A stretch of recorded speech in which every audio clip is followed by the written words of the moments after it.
guys, welcome to the show. Today, I want to talk about a New York Times article that I recently read that, of course, is complete propaganda and nonsense. And it has terrible, pernicious effects on society, these kinds of things. But you'll see when I explain what this is. The title of the article, it's about an art exhibition that's happening in Philadelphia. And it says the exhibition making the case for art without men. So men are bad. So we're going to make the case for art without men. We don't need men. And the subtitle is Loved in Her Day, the French painter Marie Laurencin depicted a dreamy vision of a world of women. What does she have to say to audiences now? The New York Times loves to do this. And in fact, it's interesting because I've noticed, I don't know why I'm a glutton for punishment, but I read the New York Times every day. And it's so insidious what they do that anytime there's an article or a feature about something and there's a photo next to it, it's almost always a woman. Even if it's about like a dog park that whatever, it's a photo of a woman. There's rarely a man on on the cover of the New York Times. And if there is a man, it's in a negative light. This is crazy propaganda and agenda. It's like Pravda, the Soviet paper. So here's what it says about this art exhibition. If you want what is commonly accepted as a straight answer to a straight question, don't go to Marie Laurencin to get it. If answers from Laurencin, one of the most notable female painters in interwar France, were anything like her work, of course they would be straight. They wouldn't be straight, but they would be coy, queer, covert, and very pretty. So, of course, the writer of this article has to somehow twist this woman's art into a queer situation, a queer like her art was queer. These paintings are queer. And so it goes on to say this show in Philadelphia is the first major solo Laurencin, this artist, Laurencin exhibition in the United States in 3 decades, and the first exhibition of her work to highlight the obvious. Now get this. Laurencin's art is unavoidably queer and noticeably lacking in men. So again, the New York Times wants to erase men, and that has catastrophic effects on society. It's not just the New York Times, but they are the main, in my mind, they're the main culprit, also TV and movies, etc. But the New York Times kind of leads the charge in trying to create this bizarre utopian world of just women. I don't really know how that would last very long, but they actually mention it later in the article, this utopia. It goes on to say, Marie Laurencin is of the lipstick lesbian variety. Lipstick lesbians, back in the day, lipstick lesbians were lesbians who were pretty and like wore makeup.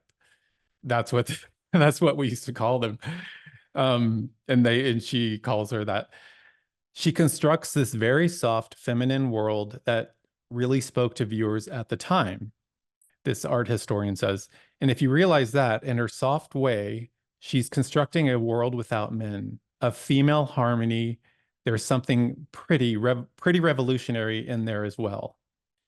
So they're interpreting her work as creating a world of female harmony without men. Again, it's like Imagine from John Lennon, this kind of false this false idea. And by the way, God created male and female. Like God created, and I always say this, I mean, God designed sex to be expressed within the covenant of marriage between one man and one woman. And the reason it's not just arbitrary that he does this. The reason he does this is because that leads to the most flourishing in society, in for human beings. Anything outside of that leads to destruction, leads to pain, leads to all kinds of problems. Anyway, yeah. So they, of course, this is attacking heterosexual marriage and heterosexual relationships and heterosexuality in general.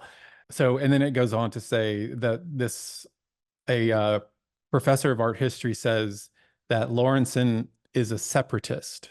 A separatist is when I think it started in the 70s when women, or maybe the 60s, when women wanted to just separate from men, especially lesbians. They wanted to separate from men. And she says this show in Philadelphia emphasizes Lawrenson's vision of a sapphic world without men. And sapphic means basically lesbian because Sappho, I don't know if you remember, Sappho is a 7th century Greek poet who was well known as a symbol of love and desire between women. So that's, and she lived on the island of Lesbos. That's why where we get the term lesbian from, Lesbos. So we want this sapphic world without men, according to the New York Times. It says Lawrenson reportedly charged more to paint both men and brunettes. Male faces almost never appear in the hundreds of paintings that she created over the course of her 50-year career. The article goes on to say, when Lawrenson pursued the French tradition of the 18th century pastoral scenes of courtship, flirtation, and romantic intrigue, epitomized by the work of Antoine so-and-so, she excised all the men. This is some writer in the New York Times fantasy of what life should be like in the world. No men. The writer of this article is Maggie Lang. It's just so baffling to me that the New York Times actually, they're not only just reporting on this art exhibition, they're elevating it and celebrating it. That's the issue.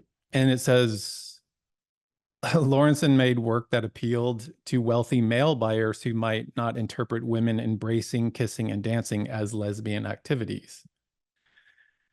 And then it says this, I put LOL next to this. One issue that Lawrenson did have with being taken seriously by, say, feminist art historians in the 90s is that she was so feminine.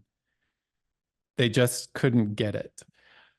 So in the 90s, like Judith Butler, those feminists in the 90s didn't like her art because it was too feminine, because the women were too feminine in the art.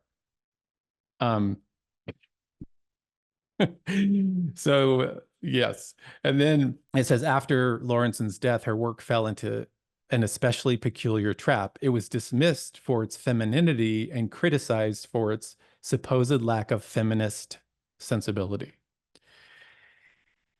So yes, I guess her art wasn't feminist enough, even though it was only women in her paintings. And it says the intentional absence of men should speak volumes about her priorities. Like this woman, the writer of this piece, knows what her priorities in life were. She says it feels like this incredible utopian world. And so I don't know how a utopian world could exist with only women, because they would die out and there would be no reproduction. So the utopia would last, I don't know, a couple generations, and then it would be over. Yeah, it's bizarre to me that the New York Times tries to push these ideas and agenda basically they want to create this utopian world without God, which is impossible. The only utopia, I always say this, the only utopia that is going to it is going to happen is when Christ returns and he gathers all his saints to himself, and we have we have resurrected bodies and eternal life. That's utopia. But there's no utopia possible while we're on this current earth. And it's impossible because we're sinful. We see, the 20th century is strewn with millions and millions and millions of dead bodies over a pursuit of utopia. So we know that doesn't work. But the New York Times keeps insisting that it does. The article goes on to say, to see her from the queer feminine perspective, you see a type of queer feminine gender performance, and you start to see what Lawrenson was actually doing.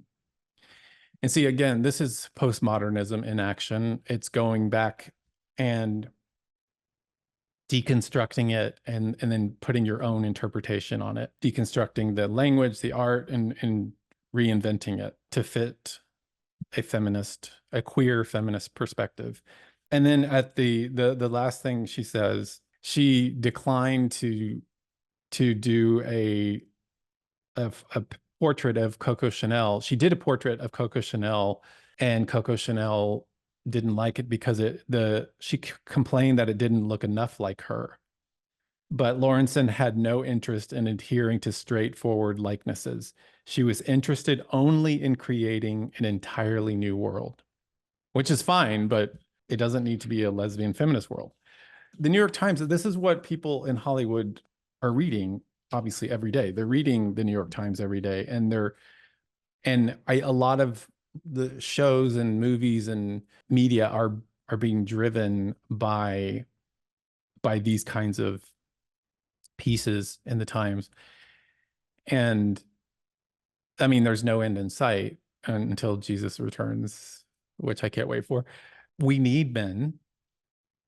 We need men in society. We need strong men. We need men who can lead a family, who are godly men. We need men in this world. And the New York Times, even today, I just read an article that there's a suicide rate is up some, I don't know, the suicide rate is up in some area of the country.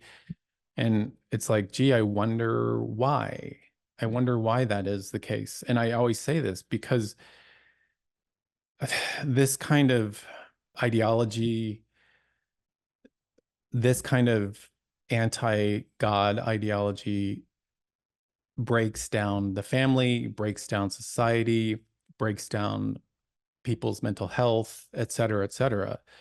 And so this is not just an innocent article in the New York Times. This leads to all manner of societal ills.